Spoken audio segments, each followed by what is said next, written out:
महाभारत ग्रंथ के भीष्म पर्व में श्रीमद् भगवद गीता पर्व का 41वां अर्थात 41वां अध्याय और श्रीमद् भगवद गीताया सप्तदशोध्याय अर्थात श्रीमद् भगवद गीता का 17वां अध्याय आरंभ करते हैं। श्रद्धा का और शास्त्र विपरीत घोर तप करने वालों का वर्णन, आहार, यज्ञ, तप और दान के पृथक पृथक भेद तथा ओम तत् सत के प्रयोग की व्याख्या। संबंध गीता के 16वें अध्याय के आरंभ में श्री भगवान ने निष्काम भाव से सेवन किए जाने वाले शास्त्र विहित गुण और आचरणों का दैवी संपदा के नाम से वर्णन करके फिर शास्त्र विपरीत आसुरी संपत्ति का कथन किया। साथ ही आसुर स्वभाव वाले पुरुषों को नरकों में गिराने की बात कही और यह बतलाया कि काम, क्रोध, लोभ ही आसुरी संपदा के प्रधान अवगुण हैं और ये तीनों ही नरकों के द्वार हैं। इनका त्याग करके जो आत्मकल्याण के लिए साधन करता है वह परम गति को प्राप्त होता है। इसके अनंतर यह कहा कि जो शास्त्र विधि का त्याग करके मनमाने ढंग से अपनी समझ से जिसको अच्छा कर्म समझता है वही करता है, उसे अपने उन कर्मों का फल नहीं मिलता। ये तो ठीक ही है, परंतु ऐसे लोग भी तो हो सकते हैं जो शास्त्र विधि का तो न जानने के कारण अथवा अन्य किसी कारण से त्याग कर बैठते हैं तथा यज्ञ, पूजा आदि शुभ कर्म श्रद्धापूर्वक करते हैं। उनकी क्या स्थिति होती है? इस जिज्ञासा को व्यक्त करते हुए अर्जुन भगवान से पूछते हैं। अर्जुन बोले, हे कृष्ण, जो श्रद्धा से युक्त मनुष्य शास्त्र विधि को त्याग कर देवादि का पूजन करते हैं, उनकी स्थिति फिर कौन सी है? सात्विकी है अथवा राजसी किंवा तामसी? 1। श्री भगवान बोले, मनुष्यों की वह शास्त्रीय संस्कारों से रहित केवल स्वभाव से उत्पन्न श्रद्धा सात्विकी और राजसी तथा तामसी ऐसे तीनों प्रकार की ही होती है। उसको तू मुझसे सुन। 2। हे भारत, सभी मनुष्यों की श्रद्धा उनके अंतःकरण के अनुरूप होती है। यह पुरुष श्रद्धामय है, इसलिए जो पुरुष जैसी श्रद्धा वाला है वह स्वयं भी वही है। 3।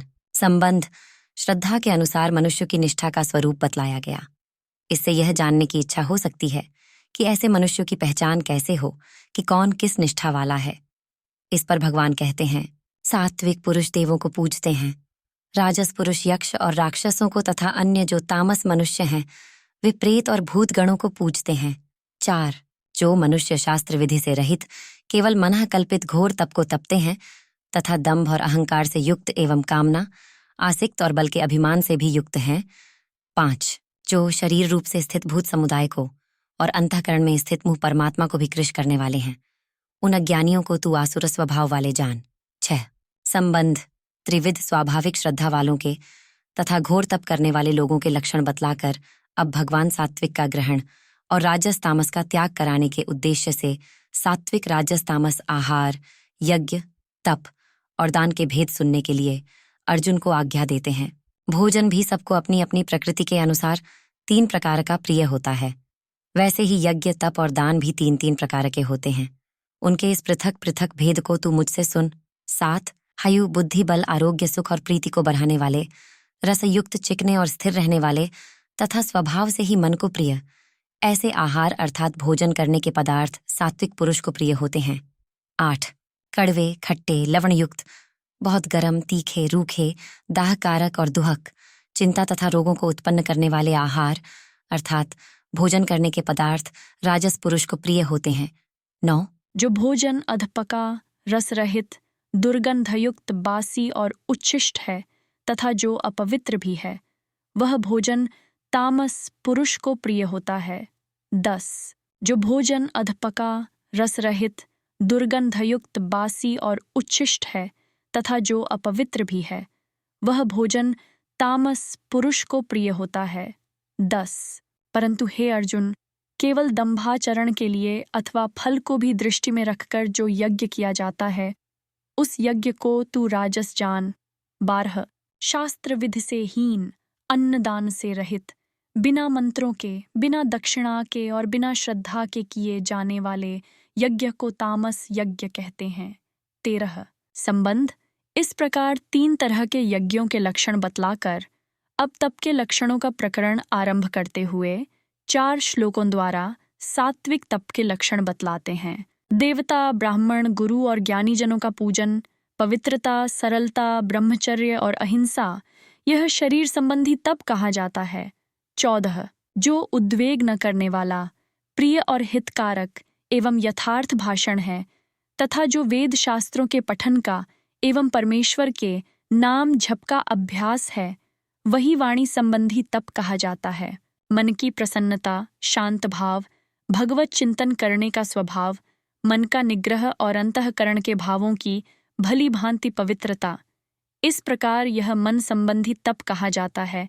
16 फल को न चाहने वाले योगी पुरुषों द्वारा परम श्रद्धा से किए हुए 12 उस पूर्वोक्त 3 प्रकार के तप को सात्विक कहते हैं। 13 17 संबंध।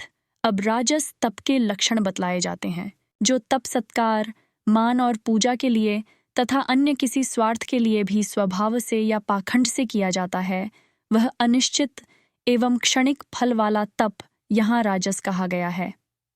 18 संबंध। अब तामस तप के लक्षण बतलाते हैं, जो कि सर्वथा त्याज्य हैं। जो तप मूढ़ता पूर्वक हठ से मन, वाणी और शरीर की पीड़ा के सहित अथवा दूसरे का अनिष्ट करने के लिए किया जाता है, वह तप तामस कहा गया है। 19 संबंध। 3 प्रकार के तपों का लक्षण करके अब दान के 3 प्रकार के लक्षण कहते हैं। दान देना ही कर्तव्य है, ऐसे भाव से जो दान देश तथा काल और पात्र के प्राप्त होने पर उपकार न करने वाले के प्रति दिया जाता है, वह दान सात्विक कहा गया है। 20 किंतु जो दान क्लेशपूर्वक तथा प्रत्युपकार के प्रयोजन से अथवा फल को दृष्टि में रखकर फिर दिया जाता है, वह दान राजस कहा गया है। 21 जो दान बिना सत्कार के अथवा तिरस्कार पूर्वक अयोग्य देश काल में और कुपात्र के प्रति दिया जाता है, वह दान तामस कहा गया है। 22 संबंध। अब सात्विक यज्ञ, दान और तप उपादेय क्यों हैं, भगवान से उनका क्या संबंध है तथा उन सात्विक यज्ञ, तप और दानों में जो अंग वैगुण्य हो जाए, उसकी पूर्ति किस प्रकार होती है, यह सब बतलाने के लिए अगला प्रकरण आरंभ किया जाता है। ओम तत् सत। ऐसे यह 3 प्रकार का सच्चिदानंद घन ब्रह्म का नाम कहाँ है?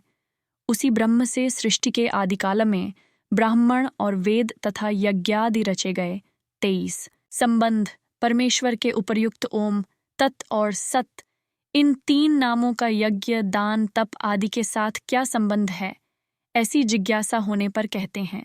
इसलिए वेद मंत्रों का उच्चारण करने वाले श्रेष्ठ पुरुषों की शास्त्र विधि से नियत यज्ञ, दान और तप रूप क्रियाएं सदा ओम, इस परमात्मा के नाम को उच्चारण करके ही आरंभ होती हैं। 24 तत् अर्थात तत् नाम से कहे जाने वाले परमात्मा का ही यह सब है। इस भाव से फल को न चाहकर नाना प्रकार की यज्ञ, तप रूप क्रियाएं तथा दान रूप क्रियाएं कल्याण की इच्छा वाले पुरुषों द्वारा की जाती हैं। 25 सत्य।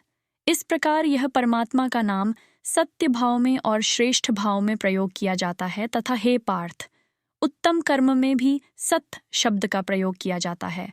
26 तथा यज्ञ, तप और दान में जो स्थिति है, वह भी सत्य इस प्रकार कही जाती है, और उस परमात्मा के लिए किया हुआ कर्म निश्चय पूर्वक सत्य ऐसे कहा जाता है। 27 संबंध। इस प्रकार श्रद्धा पूर्वक किए हुए शास्त्र विहित यज्ञ, तप, दान आदि कर्मों का महत्व बतलाया गया। उसे सुनकर यह जिज्ञासा होती है कि जो शास्त्र विहित यज्ञादि कर्म बिना श्रद्धा के किए जाते हैं, उनका क्या फल होता है। इस पर भगवान इस अध्याय का उपसंहार करते हुए कहते हैं, हे अर्जुन, बिना श्रद्धा के किया हुआ हवन, दिया हुआ दान एवं तपा हुआ तप और जो कुछ भी किया हुआ शुभ कर्म है, वह समस्त असत इस प्रकार कहा जाता है। इसलिए वह न तो इस लोक में लाभदायक है और न मरने के बाद ही। 28 इति श्री महाभारते भीष्म पर्वणि श्रीमद्भगवद्गीता पर्वणि श्रीमद्भगवद्गीता सूपनिषत्सु ब्रह्म विद्यायां योगशास्त्रे श्रीकृष्णार्जुन संवादे श्रद्धात्रय विभागयोगो नाम सप्तदशोऽध्यायः। 17 भीष्म पर्वणि तु एकचत्वारिंशोऽध्यायः।